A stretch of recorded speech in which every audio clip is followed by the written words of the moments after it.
오늘 하나님께서 우리에게 주시는 말씀 같이 보겠습니다. 에베소서 5장 8절에서 9절 말씀입니다. 신약성경 315쪽에 있습니다. 오늘 하나님께서 우리에게 주시는 말씀은요, 에베소서 5장 8절에서 9절 말씀입니다. 신약성경 315쪽에 있습니다.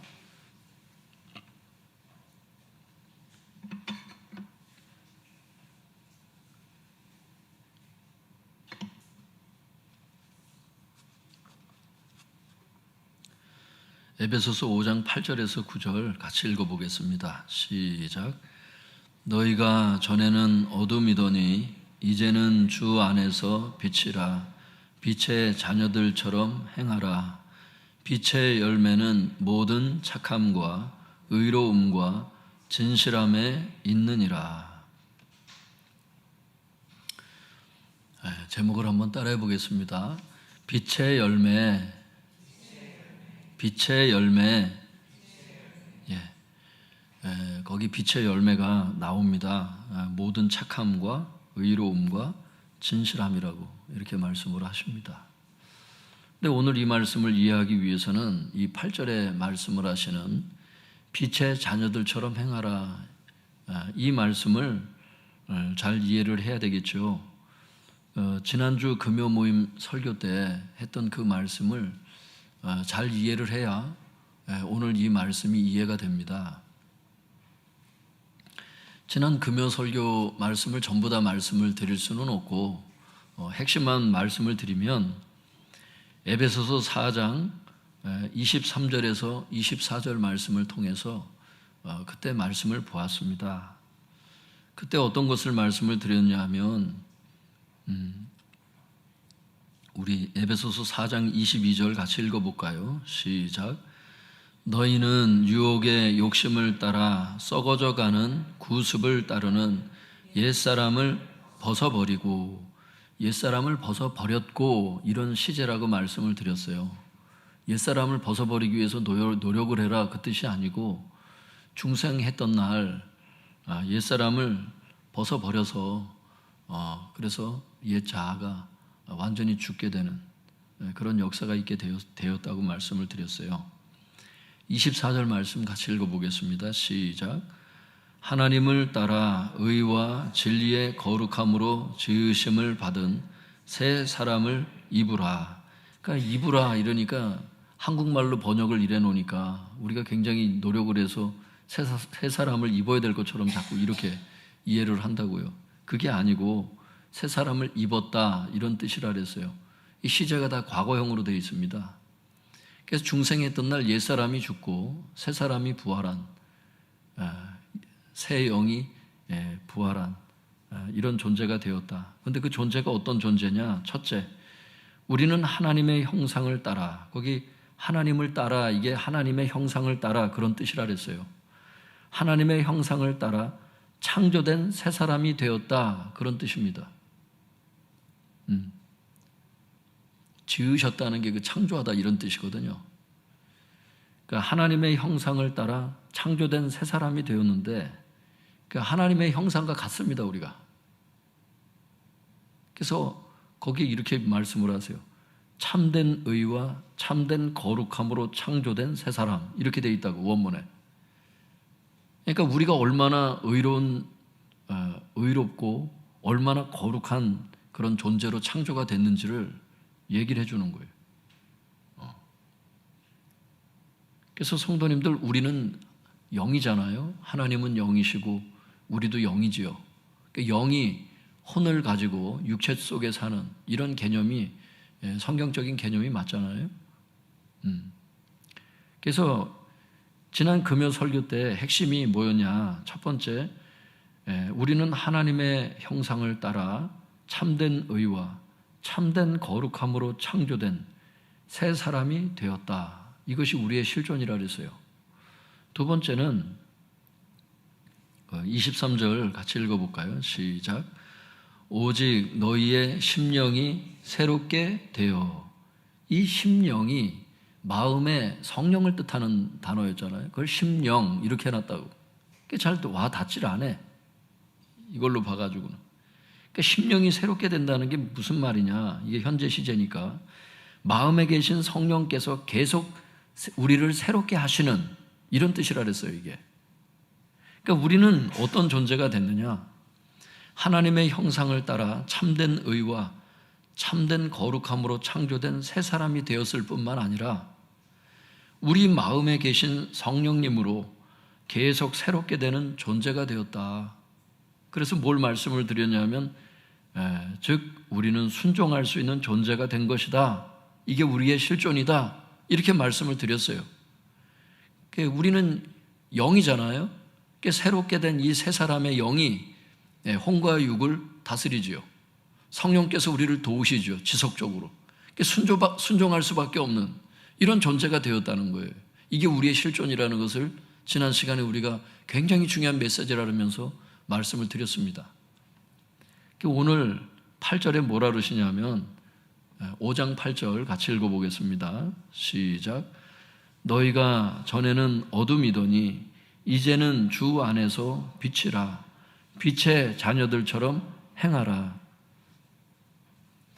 여기서 빛이라는 게 이렇게 나와요. 이게 어디에 나오는 거냐면 요한일서 1장 5절에 나오죠. 하나님은 빛이시라 이렇게 말씀하세요. 여긴 빛의 자녀다 이렇게 얘기를 해요. 하나님의 자녀라는 뜻이죠. 그러니까 뭐라 그러는 거예요? 하나님의 자녀처럼 행하라 이렇게 말씀을 하세요. 여러분, 우리는 하나님의 자녀가 된 것을 알 수 있기를 바랍니다. 새 사람으로 거듭났잖아요. 새 사람이 되었으니 새 사람답게 살아라 그 뜻이잖아요, 이게. 그리고 9절은 뭘 얘기를 하는 거죠? 새 사람답게 살아야 되는데 새 사람이 되었으니 의로운 존재가 되었고 참된 거룩한 존재가 되었으니 그런 삶을 살아야 되는데 그게 구체적으로 뭐냐? 그게 이제 9절에서 얘기를 하시는 거예요. 9절 같이 읽어볼까요? 시작. 빛의 열매는 모든 착함과 의로움과 진실함에 있느니라. 그러니까 우리가 성경 읽을 때 이런 9절 말씀은 중요하게 생각하지 않고 그냥 쓱 넘어가 버린다고. 오늘 이 설교를 듣는 동안도 여러분들이 오늘 이 본문을 딱 읽을 때 이게 뭐가 중요한가? 이럴 수 있거든요. 여러분이 혹시 그렇게 생각하시는 분들이 있다면 생각보다 굉장히 중요해요, 이 말씀이. 왠 줄 아세요? 이 빛의 열매라는 게 찾아보면은 행함이 이렇게 돼 있거든요. 이게 행함이에요. 그러니까 새 사람이 되어서 새 사람답게 살아야 되는데 그 행함이 구체적으로 뭔지 세 가지를 딱 찍어주시는 거예요. 그게 무슨 얘기냐면 새 사람이 되었으면 이 열매를 당연히 맺혀줘야 된다는 뜻이야. 그럼 반대로 새 사람이 되었다고 얘기를 하는데 이 열매가 맺혀지지 않으면 새 사람이 되었으면 이 열매로 당연히 나아가게 되고 당연히 맺혀지게 되는 건데 이 방향으로 물론 우리가 살아야 되고 하게 되는데 이 메시지의 뉘앙스가 뭐냐면 이 열매를 당연히 맺혀줘야 된다는 뜻이에요. 그런데 이 열매를 맺혀지지 않아. 1년이 지나도 2년이 지나도 행함의 열매가 전혀 없어. 구원받지 못했다는 뜻이 될 수도 있다는 것을 그걸 기억을 해야 되거든요, 이게. 그러니까 내가 구원받은 열매가 나오느냐, 내가 정말 믿음으로 구원을 받았느냐, 이 열매가 있느냐, 열매가 없는 나무마다 찍혀서 불에 들어간다는 그 마태복음의 말씀도 그 열매가 행함으로 되어 있거든요. 그걸 찾아보세요. 그 행함이 되어 있어요. 주석에서도 그 학자들도 이렇게 설명을 하고 있고. 성경에서 말씀하시는 이 열매라는 게 행함을 얘기를 하거든. 이런 삶을 이런 삶이 사라지느냐, 지금. 이게 굉장히 심각한 말씀이죠, 그러니까. 살았다는 이름은 가졌으나 실상은 죽은 자와 같이 되어서 실제로는 이 빛의 열매가 없는, 빛의 자녀로서 빛의 열매, 그 행함이 맺혀져야 되는데 열매가 없는 이런 상태가 되면 안 되겠다. 그래서 오늘 이 빛의 열매가 구체적으로 무엇이냐, 이거의 정체를 우리가 좀 보려고 하는 거예요. 우리가 새 사람이 되었고 빛의 자녀가 되었고 그래서 빛을 나타내야 되는데 이 열매, 이 행함이 구체적으로 뭐냐? 이걸 지금 살펴보려고 하는 거예요. 그러니까 중요하죠. 구원받은 자의 시금석이 이거니까. 9절 한번 다시 읽어보겠습니다. 에베소서 5장 9절. 에베소서 5장 9절 말씀 다시 읽어보겠습니다. 시작. 빛의 열매는 모든 착함과 의로움과 진실함에 있느니라. 첫 번째는 성도님들 모든 착함이라 그랬어요. 그러니까 착한 삶의 열매가 맺혀져야 된다는 뜻이에요. 이게 이 착하다는 뜻이 도대체 뭐냐? 원문을 제가 이렇게 뒤져보니까 딱 3가지로 요약이 되겠더라고. 학자들의 설명도 봐도. 한번 따라해 볼까요? 친절, 선행, 자선, 이런 뜻이에요. 그러니까 모든 친절한 삶의 열매가 맺혀져야 되고, 모든 자선의 열매가 맺혀져야 되고, 구제 이런 거. 그러니까 선행의 열매가 맺혀져야 되는 거예요. 그러니까 학자들은 그래서 이걸 뭐라 그러냐면, 한마디로 이렇게 얘기를 하더라고. 다른 사람들을 향한 어질고 관대한 모든 삶, 이렇게. 그러니까 다른 사람들을 향한 어질고 관대한 삶이라는 거, 이게.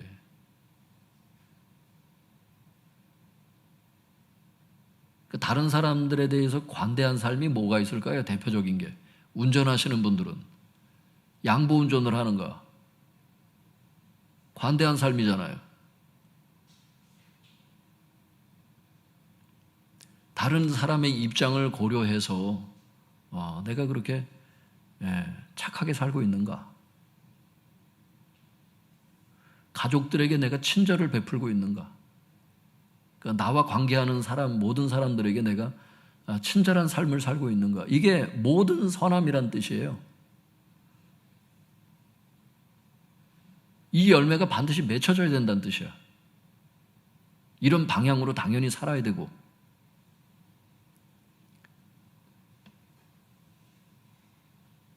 그러니까 운전할 때 막 계속 욕하고 다니고, 다른 사람이 다 양보해 주기를 바라고, 그러니까 이렇게 이기적으로 사는 사람은 오늘 말씀하고 관계가 없지. 열매가 계속 맺혀지질 않는 거예요. 그러니까 맨날 집에서 골이나 내고, 짜증이나 내고, 다른 사람에게 자꾸 화만 내고, 이런 사람은 친절한 행위가 없는 거지. 그 열매를 못 맺는 삶을 계속 살고 있는 거예요. 그 사람의 생명이 계속 하나님이 연장시켜 주시고 내일도 또 살게 하시고 모레도 살게 하시는데 10년을 살았는데도 계속 열매를 맺지 못하는 사람이 있다면 빛의 열매는 없는 거예요. 그 사람은. 대단히 두려운 말씀이죠. 신앙생활을 오래 하는데 전혀 이거하고 관계가 없는 사람이 있어요. 오늘 이 메시지와. 대단히 두려운 말씀이에요. 진짜. 직장에서 이 친절의 열매가 맺혀져야 되거든요. 이 선행이 맺혀져야 되거든. 양보하는 삶이 맺혀져야 되거든요. 특별히 이 자선이라는 뜻이 있어요. 이 선하다는 게. 그러니까 성도님들 이게 뭐냐 하면 구제거든요. 구제.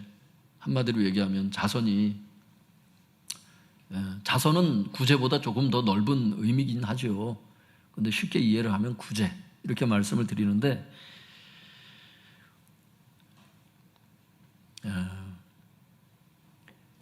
고린도후서 9장 8절에 보면은 이런 말씀이 있어요. 성도님들.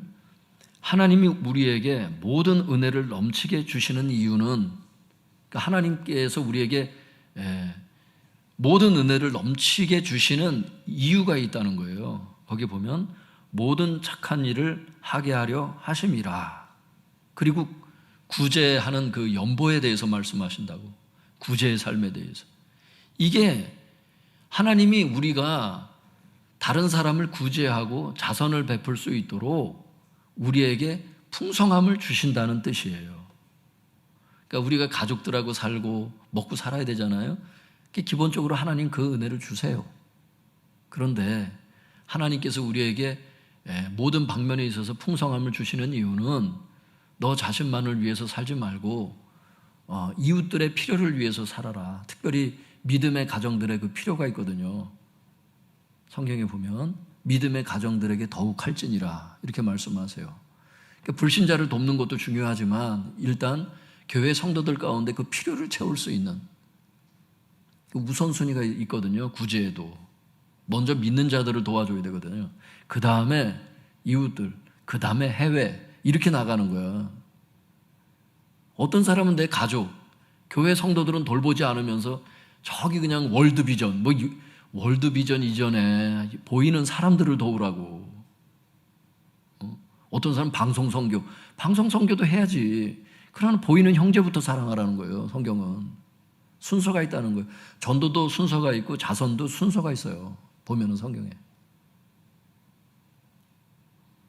그러니까 나쁜 일을 하는 건 아니지만 어떻게 보면은 참 멀리 있는 것들부터 붙잡는 거지. 멀리 있는 것부터. 가까운 데 있는 사람 전도하지 않고 저 멀리 있는 사람부터 전도를 하는. 내 가족은 지옥 가게 내버려 두고 그냥 저 미국에 있는 사람들 전도하는 이런 거하고 똑같은 거거든 그게. 그러니까 성도님들 우리가 참 정신을 차려야 되겠어요.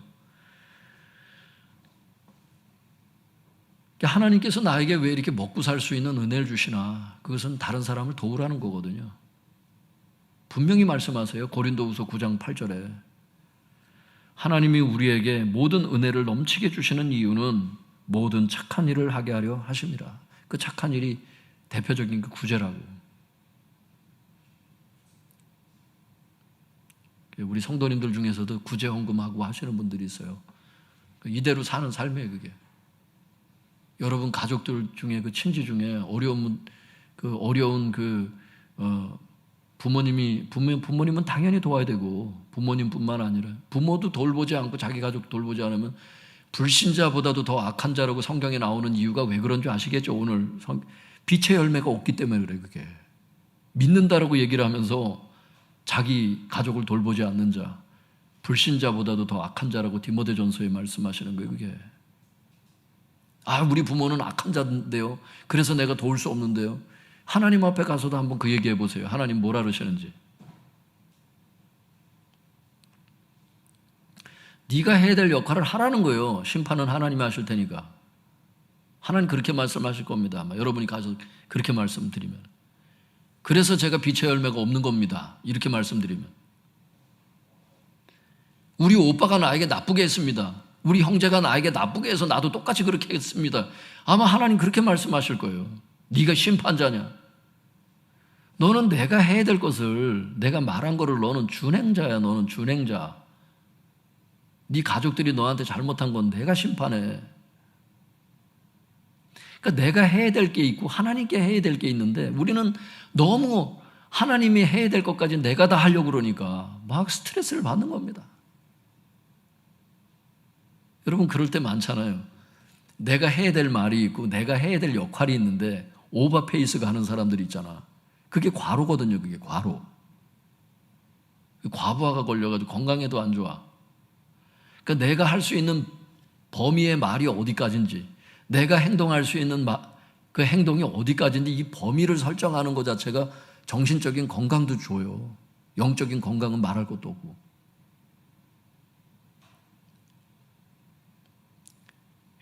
그래서 성도님들,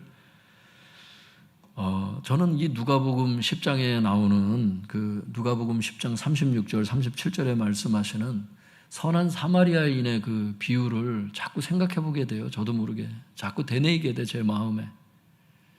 강도를 만나서 거의 죽게 된 사람을 데려다가 그 치료해주고 비용을 계산해주고 이렇게 하잖아요. 주님께서 근데 거기 질문한 사람이 그렇게 질문을 해요. 주님, 내 이웃이 누굽니까? 이렇게 물어보거든. 근데 주님께서는 이렇게 나중에 대답을 하시거든요. 강도 만난 사람 입장에서 봤을 때 누가 이웃이라고 생각하겠니? 그걸 물으세요. 질문한 사람은 내 입장에서 누가 내 이웃이냐고 물어보았는데 주님은 그 어떤 필요가 있는 그 사람 입장에서 봤을 때, 절실한 어떤 그 사람 입장에서 봤을 때 누구를 이웃으로 생각하겠냐고. 강도 만난 자의 이웃이 누가 되겠냐고, 자비를 베푼 자니이다. 그러니까 주님께서 그러세요. 너도 가서 그와 같이 하라고. 그 필요한 사람들의 이웃이 되어주라고 이렇게 말씀하시는 거거든, 그게. 그러니까 하나님께서 우리에게 뭔가를 풍족히 넘치게 주시는 것들은 필요한 사람들을 찾아가서 그 필요를 주라는 얘기거든요. 이웃이 되어 주라는 얘기거든요. 이게 나중에 이제 보면 전도하고도 연결이 되고 다 그래요, 그게. 본이 되질 않는데 어떻게 전도가 되겠어요, 그게. 그러니까 성도님들, 이게 그냥 주시는 말씀이 아니고, 이게 이런 모든 착함의 열매, 이 착한 삶이 맺혀져야 된다는 건데, 새 사람이 되었다는, 네가 진짜 새 사람이 됐다면 이 새 사람의 열매가 맺혀져야 된다는 건데, 그게 착한 삶이라는 거예요. 제가 대표적으로 지금 3개만 말씀을 드린 건데, 여기에 관계된 여러 가지 형태의 그런 삶이 있겠죠. 착한 삶이. 자선, 친절, 또 하나가 뭐라 그랬죠? 선행. 갖가지 선행이 있을 수 있거든.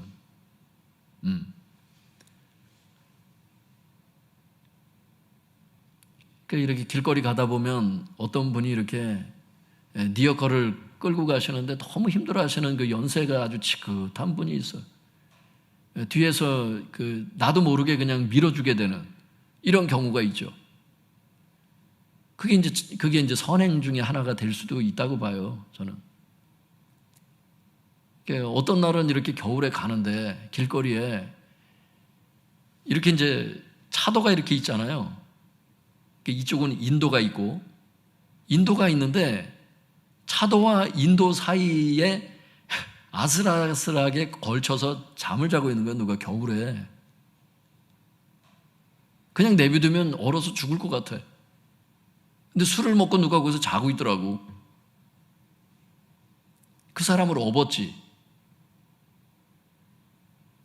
주변에 업어서 갈 수 있는 곳이 많지가 않잖아요.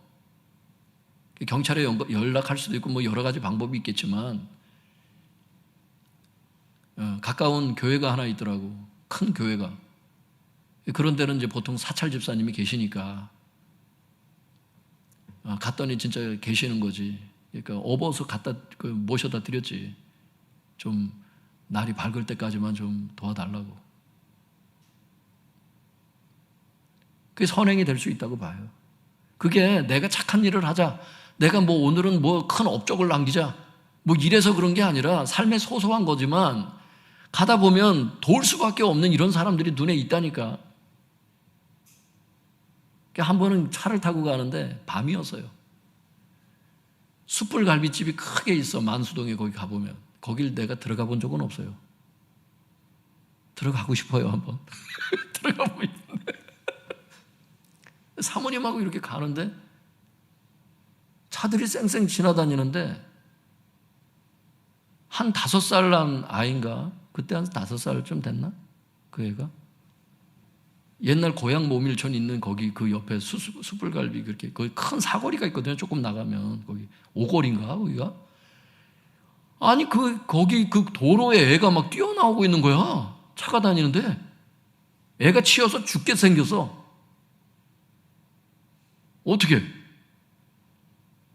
그냥 차를 세우고서 그냥 사모님한테 부탁을 했지. 이게 사모님이 안전하게 인도까지 해가지고 그냥 막 두리번 거리니까 그 숯불갈비에서 막 할머니하고 엄마가 막 애가 어디 없어졌다면서 막 허둥지둥 막 나오고 있더라고. 그 애를 인계해주고 이렇게 그냥 타고 다시 우리 길 갔거든요, 그냥.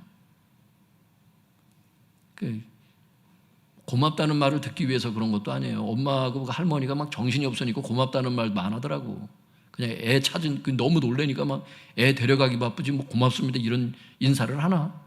그런 인사를 들으려는 게 아니라 주변 사람들이 다 쳐다보더라고, 그냥 그 행동을.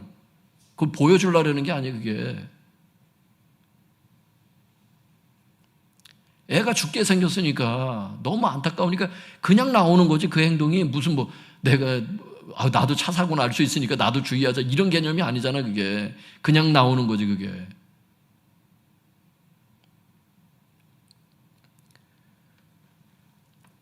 예, 그래서 살면서 그냥 다른 사람에게 호의를 베풀고 싶고 선행을 하고 싶고 그냥 이게 그냥 구원받은 자로서 그 사랑이 그냥 나오는 거예요. 그냥 그러니까 이 열매가 맺혀져야 된다는 거예요.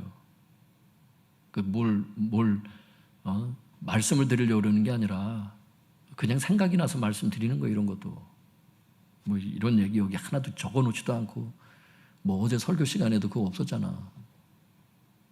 예를 든 거예요. 주님께서 이걸 떠올려 주시는 겁니다. 그런 성도님들, 우리는 뭐 특별히 뭐 잘난 사람도 아니고 그냥 주님의 은혜로 구원받아서 그냥 사는 건데 우리 가운데 하나님의 사랑이 부어졌어요. 여러분 그 사랑을 나타내라 말씀하세요. 모든 일을 사랑으로 행하라 이렇게 말씀하셔요. 사랑이 있기 때문에, 사랑이 부어졌기 때문에 그 사랑을 행하라는 거예요. 주님께로부터 십자가 사랑을 듬뿍 받았기 때문에 그 사랑을 나타내라는 겁니다. 할렐루야. 여러분들에게 도움의 손길을 내미는 자들이 있다고. 성경의 가르침은 뭐냐면 할 수 있거든 해주라는 거예요. 할 수 없는 역량도 있지. 근데 할 수 있는 건 해주라는 거예요. 내일 다시 오라고 얘기하지 말라는 겁니다.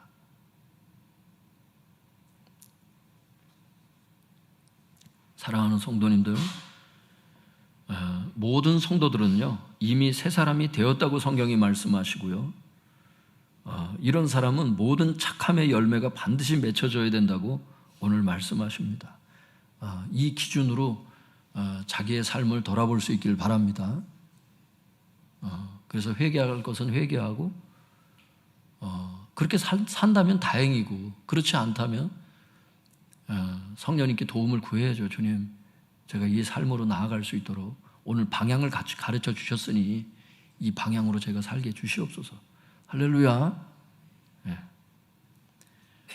두 번째 빛의 열매는 의로움이라고 말씀하세요. 한마디로 의로운 삶이죠. 의로운 삶이 도대체 뭔가 제가 원어도 찾아보고 주석도 찾아보고 그러니까 핵심적으로 이렇게 정의를 할 수 있겠더라고요. 성도님들 한번 따라해 볼까요? 죄를 끊고 하나님의 의로운 뜻에 순종하는 삶. 그러니까 죄를 끊고 순종하는 삶. 이게 의로운 삶이더라고. 이게 빛의 열매래요.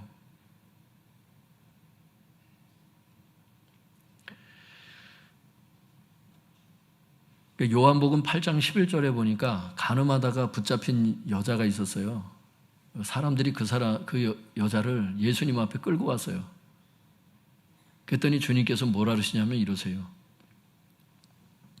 나도 너를 정죄하지 아니하노니 가서 다시는 죄를 범하지 말라. 제가 어느 날 성경을 이걸 딱 보는데 눈에 확 들어오더라고요.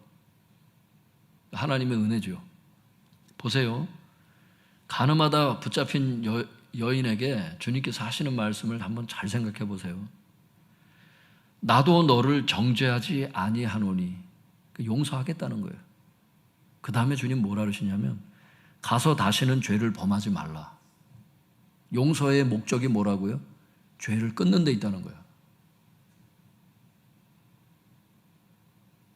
주님께서 우리를 용서하세요. 근데 용서하시는 목적을 알고 계세요. 주님은. 그게 뭐냐면 죄를 끊기 위함이에요. 그런데 우리가 예수님의 용서가 너무나 마음이 넓다 보니까 어떤 생각을 할 수 있냐면 이 죄의 습관에 대해서 너무 가볍게 생각하는 경향이 있을 수가 있어요. 성도님들. 어떤 사고방식이냐면 내가 죄를 지으면 다시 회개하면 되지 뭐. 그러면 주님 또 용서해 주실 텐데. 이 개념이 성경적인 개념이 아니더라고. 주님은 분명히 말씀하세요. 나도 너를 정죄하지 않을 거야. 그런데 그 용서의 목적이 뭔 줄 아니? 가서 다시는 죄를 범하지 말어. 그겁니다. 다시 새 출발해.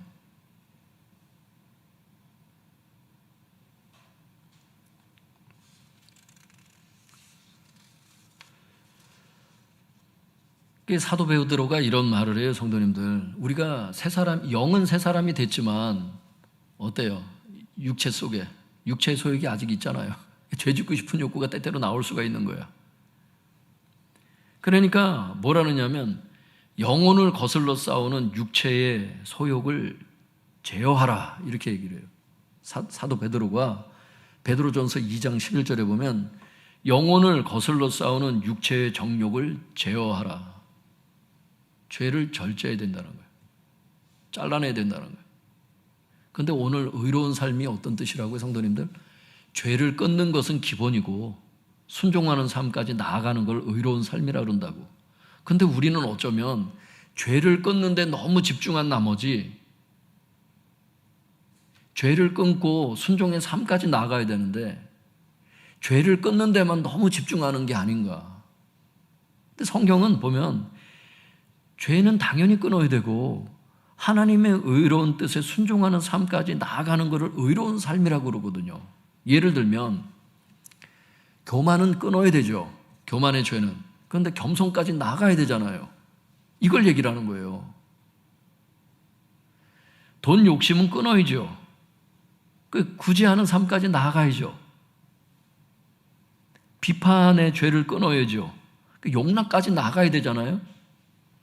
그런데 겸손이나 구제나 용납이나 기타 등등 많은 삶이 있겠죠. 순종의 삶이. 그런데 교만 끊는 거에 너무 집중해서 돈 욕심에 대한 이 죄를 끊는 거에 너무 집중하다 보니까 비판의 죄를 너무 집중하다 보니까 오히려 의로운 그 삶, 순종하는 삶에 대해서는 별로 집중하지 않는 이럴 수가 있다는 거예요, 성도님들. 근데 오늘 본문은 뭐라고 말씀하시냐면 모든 성도들은 이미 새 사람이 됐기 때문에 이런 의로움의 열매를 반드시 맺혀줘야 된다는 거예요. 의로운 삶을 반드시 살아야 된다는 거예요. 구원받은 성도라면 그래야 된다는 겁니다. 오늘 하나님께서 우리에게 그런 삶을 사는 분들도 많이 계시겠지만 오늘 방향을 다시 설정해 주시는 거예요. 말씀으로. 우리가 어디를 향해 우리의 삶의 초점을 맞추고 걸어가야 되는지를 그걸 말씀해 주신다고 생각합니다. 저는. 사랑하는 성도 여러분, 우리가 죄를 당연히 끊을 수 있기를 바랍니다.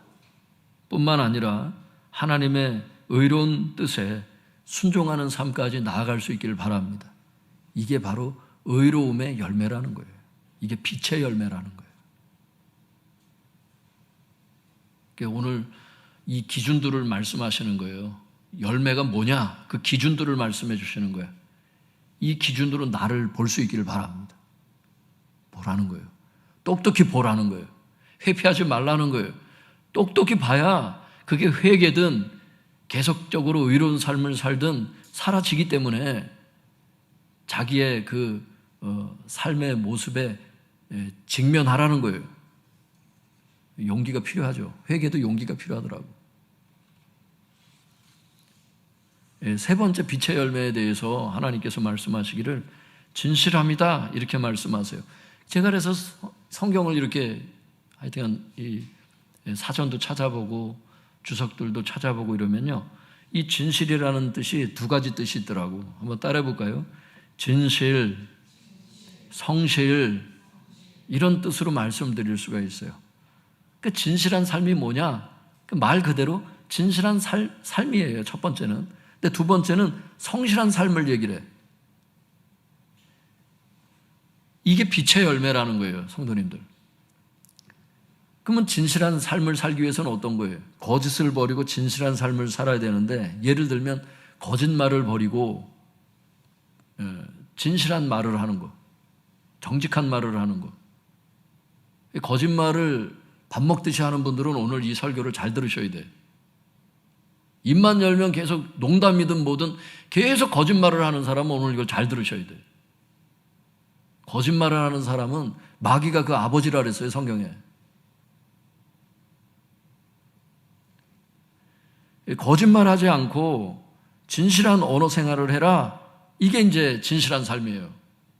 여러 가지 진실한 삶이 있겠지. 정직한 삶이 있고 그 예전에 어떤 분들이 있어서 회사에서 이중장부를 써. 그러다 보니까 그게 어느 날 마음에 캥겨.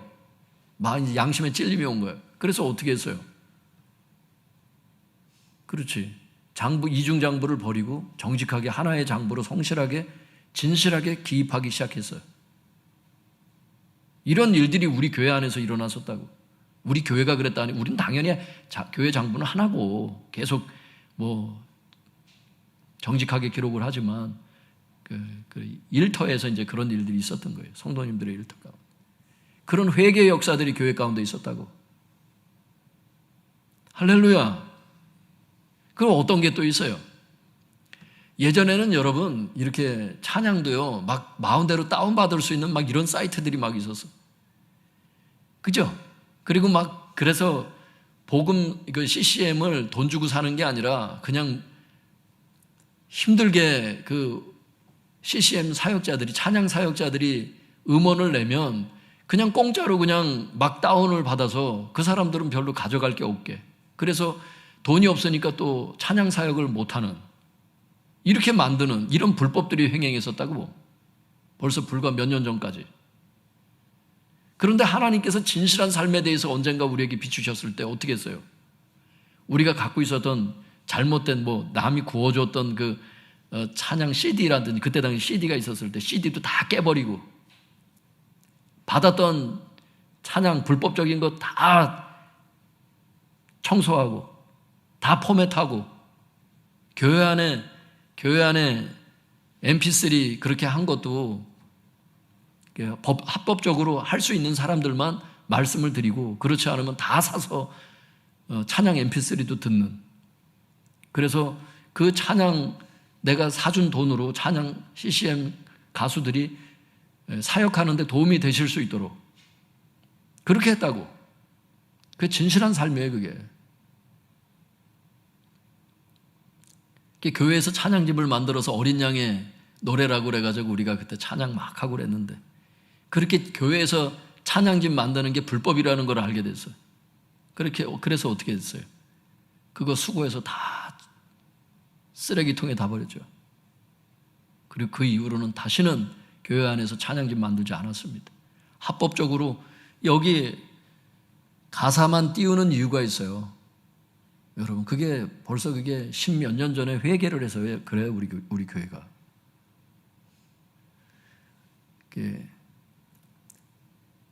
악보를 여기다 띄우는 게 그게 불법이잖아. 가사만 띄우게 돼 있어.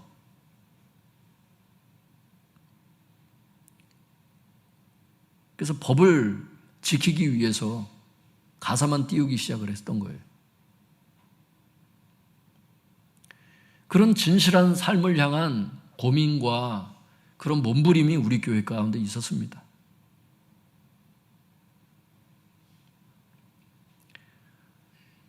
신학교 다닐 때 신학교 다녀본 분들은 아시지만 BDB 사전이나 이런 게 얼마나 그 원어 사전이나 이런 게 얼마나 세계적으로 유명한 사전이에요. 근데 정가를 주고 살래니까 그게 얼마나 비싸서 가난한 신학생들이 그걸 살 수가 없잖아. 그러니까 어떻게 해? 신학교 근처에 그걸 복사본을 해가지고 대량으로 다 구입을 하죠. 저도 구입을 했어요. 미션 바이블이라고 그래가지고 또 원어 CD가 있었다고. 그걸 보면 헬라어 사전, 히브리어 사전 쉽게 들어가서 다 파싱해 놓은 걸, 문법적으로 다 파싱해 놓은 걸 볼 수 있었다고. 얼마나 신학생들이 그걸 갖고 싶었겠어. 말씀에 대한 열정이 있는 사람들이. 그 두 개를 다 구입해가지고 어느 날 기분 좋다 이러고 있는데 하나님께서 그게 불법이라는 걸 비추시는 거야, 그게. 제 마음에서 할 말이 있었어요. 하나님, 나만 그래요? 신학생들 다른 사람 다 쓰고 전국의 신학생들이 다 그렇게 공부하는데 그렇게 안 하는 사람은 어디 있습니까? 이렇게 말을 할 수 있었습니다, 제가. 근데 하나님의 그 양심의 찔림을 제가 거부할 수가 없는 거예요. CD를 부러뜨리는데 그 CD도 그래도 아주 비싼 건 아니지만 어쨌든 신학생 입장에서는 좀 돈을 줘야 되는 그 가격 아니겠어요. 그걸 알고 이걸 회개하고 하나님께 이걸 없애야 되잖아. 그걸 부러뜨리라는데 CD가 여러분 잘 안 부러지는 거 아세요? 근데 그걸 부러뜨렸어 내가. 그걸 부러뜨리고 그 2장을 부러뜨리고 그 다음에 BDB 사전을 파괴를 했어요. 그거를 파괴를 해서. 그랬더니 친한 형님이 지금은 이제 모 나라의 선교사로 지금 가 계신데 그 형님이 제가 이제 그 장신대 기숙사를 썼으니까 막 헐레벌떡 들어오시더라고요. 그러더니 야, 여기 이상한 사람 살아. BDB 사전을 누가 찢어서 버렸더라. 그래서 막 이러더라고요. 그거 내가 가지려고 그래. 막 이러시더라고. 형님한테 내가 아이고 내가 그랬다고 그랬어. 내가 그랬다고. 솔직히 말씀드렸어요. 그게 불법이래요, 형님. 그래서 내가 잘라서 벌었다고 내가.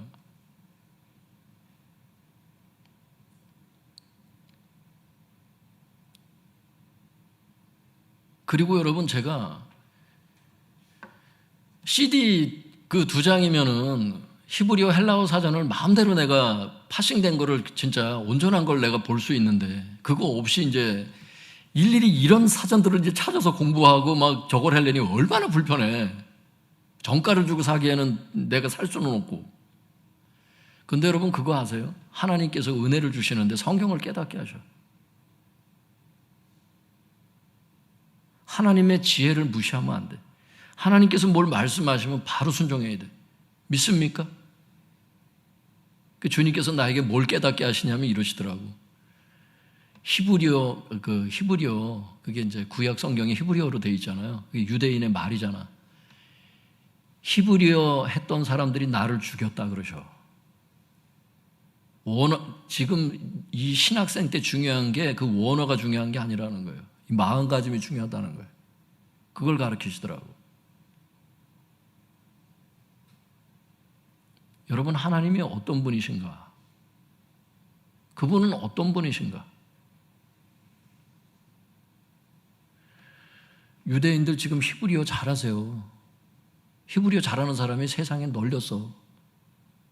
그런데 그 히브리어 했던 사람이 예수님을 십자가에 못 박혀 죽인 거예요. 여러분 하나님은요 진실한 한 사람을 찾으시는 거예요. 믿습니까?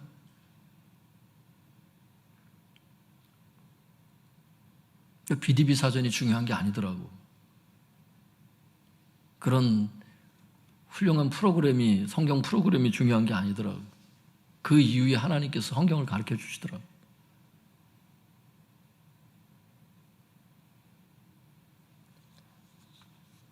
불법적인 거 있고 불법적인 거 지금 하고 있는 분들 다 끊으세요. 그 진실한 삶이 아니고 여러분이 따라가야 될 길이 아닙니다. 여러분은 누구냐? 새 사람이고 빛의 열매를 맺어야 될 존재들입니다. 그래서 주님께서 진실한 삶을 살라는 겁니다. 믿습니까? 저도 어두운 과거가 그렇게 있죠. 저도. 주님께서 그걸 비추셔서 자꾸 회개시키시는 거죠. 여러분 우리가 볼 때는요 우리 자신이 되게 괜찮아 보여요. 근데 주님께서 이렇게 말씀의 잣대로 이렇게 우리를 비추시잖아. 막 부끄러워. 근데 하나님께서 이렇게 비추시는 게 그게 감사해. 그게 감사고. 그게 손해보는 것 같은데 하나님께서 축복하셔. 여러분 하나님은 축복의 근원이신 것을 알 수 있기를 바랍니다. 지금 당장 순종하는 것 때문에 내가 되게 손해보는 것 같잖아. 하나님께 답이 있다니까. 하나님을 과소평가하지 마세요. 손해 같은데 하나님은 플러스 알파를 훨씬 더 하셔. 여러분 하나님은 능력이 있는 분이신 것을 알 수 있기를 바랍니다. 성도님들 이 빛의 열매 세 번째가 진실한 삶이라는 뜻이고 그 다음에 성실한 삶이라고 말씀을 드렸잖아요. 이 성실한 삶에 대해서 한 가지 말씀을 드리면 자기가 맡은 일에 성실한 삶이거든요. 그 자기가 맡았다는 게 이게 이제 직장 일이든 교회 일이든 사역이든 주부의 일이든 공부든 뭐 여러 가지 자기 일이 있을 겁니다. 거기에 있어서 이제 성실한 삶을 얘기하거든요. 그렇게 맺혀지게 된다는 거예요, 세 사람은. 근데 잠언 22장 29절에 보면 이런 말씀이 있거든요. 잠언 22장 29절 한번 펼쳐 보시겠습니까? 이제 다 봤으니까, 세 번째까지 봤으니까.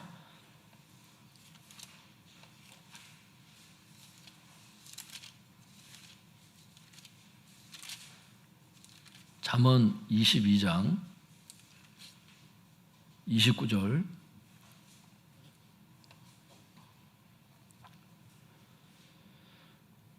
잠언 22장 29절 시작. 내가 자기 일에 능숙한 사람을 보았느냐? 이러한 사람은 왕 앞에 설 것이요 천원자 앞에 서지 아니하리라. 다시 한 번만 읽어보겠습니다. 뜻을 생각하면서 시작. 내가 자기의 일에 능숙한 사람을 보았느냐? 이러한 사람은 왕 앞에 설 것이요 천한 자 앞에 서지 아니하리라. 그러니까 왕 앞에 선다는 것은 성도님들 하나님께서 높이시겠다는 거예요. 높이시겠다는 뜻이야, 이게. 찾아보면. 그러니까 하나님께서 어떤 사람을 높이시는가? 능숙한 사람을 높이신다는. 그러니까 능숙한 사람이라는 게 무슨 뜻인가? 말 그대로 능숙하다는 뜻도 있어요. 근데 여기에 부지런하다는 뜻도 있어. 이걸 찾아보면 그렇게 돼 있어, 이 단어가. 그러니까 하나님은 부지런한 사람을 높이신다는 거예요. 직장 일에 있어서 부지런한 사람, 성실한 사람이 있을 겁니다. 교회 일에 있어서, 사역에 있어서 성전 청소 부지런히 하는 사람이 있을 겁니다. 똑같은 기회를 줘도. 안 하는 사람도 있겠지. 주부의 일도 마찬가지예요. 주부의 일을 열심히 하는 사람도 있고 열심히 하지 않을 수도 있어요, 여러분. 그래도 하루는 똑같이 갈 겁니다. 공부도 마찬가지예요, 학생들. 열심히 할 수도 있고 열심히 안 할 수도 있어. 근데 기억하세요. 하나님은 누구에게 주목하시는지를.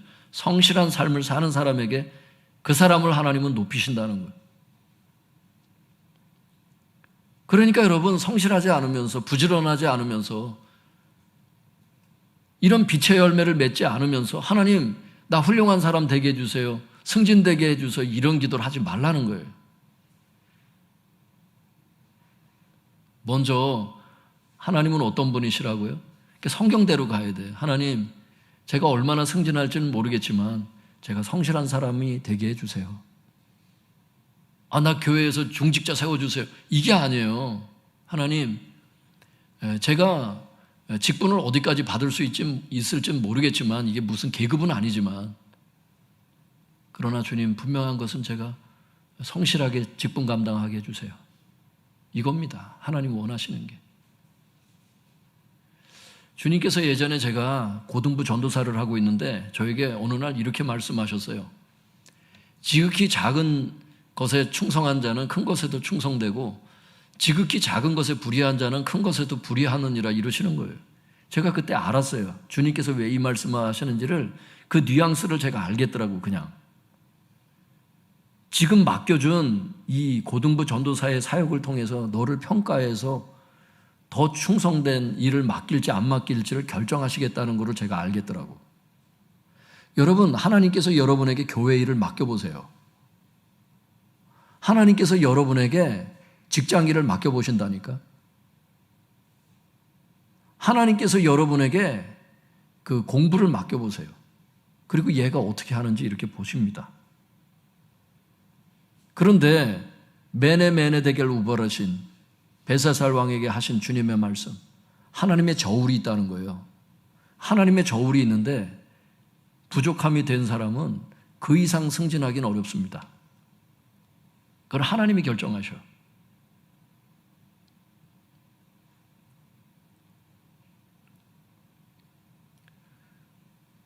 그래서 성도님들, 우리는 욕심 자꾸 부리지 말고, 깜이 안 되는데 자꾸 욕심내서, 그게 아니더라고. 나에게 주신 재정 있잖아요. 한 달에 100만 원을, 예전에 100만 원 사례비 주셨을 때 그 내에서 5 식구 사는 거예요. 그 성실함을 보여드려야 돼, 하나님 앞에. 거기서 자꾸 불평하고 뭐 직장이 어떻다는 둥, 뭐 돈이 어떻다는 둥 자꾸 이러면요, 재정을 더 안 주셔, 하나님이. 그러니까 더 많이 버는 게 문제가 아니야. 어떤 사람은 더 많이 벌지를 못해서 내가 못 쓴다고 생각하더라고. 안 그래요. 어떤 사람은 돈이 없어서 내가 헌금을 못합니다, 이런 사람이 있어. 안 그렇다니까. 하려면 할 수 있어. 두 랩돈도 하는데 뭐.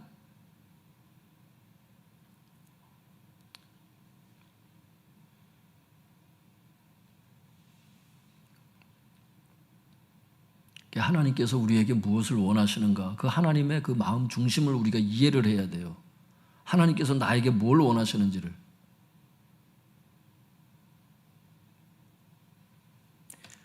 하나님께서 우리의 삶을 보시잖아요. 이렇게 쭉 보시잖아. 그죠? 하루의 삶을 보시잖아. 어떤 마음을 품고 무슨 삶을 살며 어떤 동기로 어떻게 말하고 어떻게 행동하고, 이걸 그 동기들을 다 아시잖아, 주님이. 그리고 주님 말씀하신다니까. 지극히 작은 것에 충성된 자는 큰 것에도 충성되고, 큰 걸 맡기시겠다는 거지. 작은 걸 맡겨보고 충성하면. 지극히 작은 것에 불의한 자는 큰 것을 맡겨도 불의하다는 거예요. 안 맡긴다는 거지, 주님께서.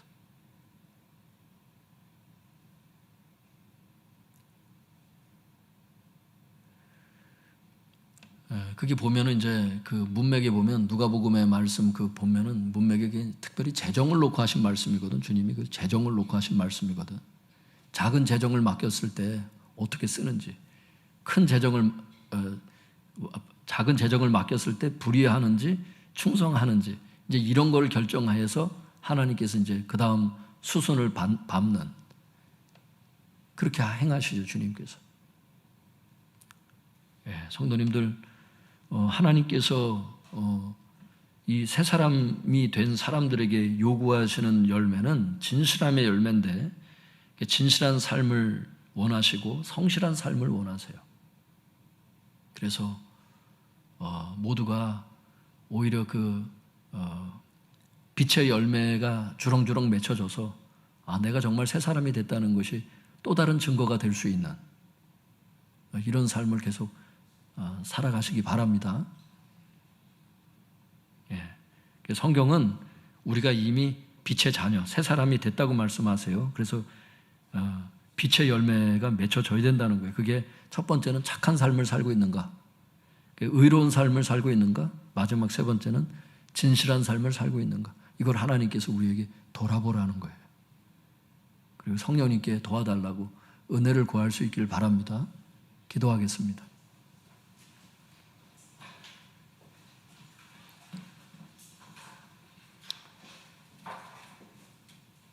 주여 주여 세 번 부르짖고 우리 통성에서 하나님 앞에 진실한 마음으로 나아가겠습니다. 주여.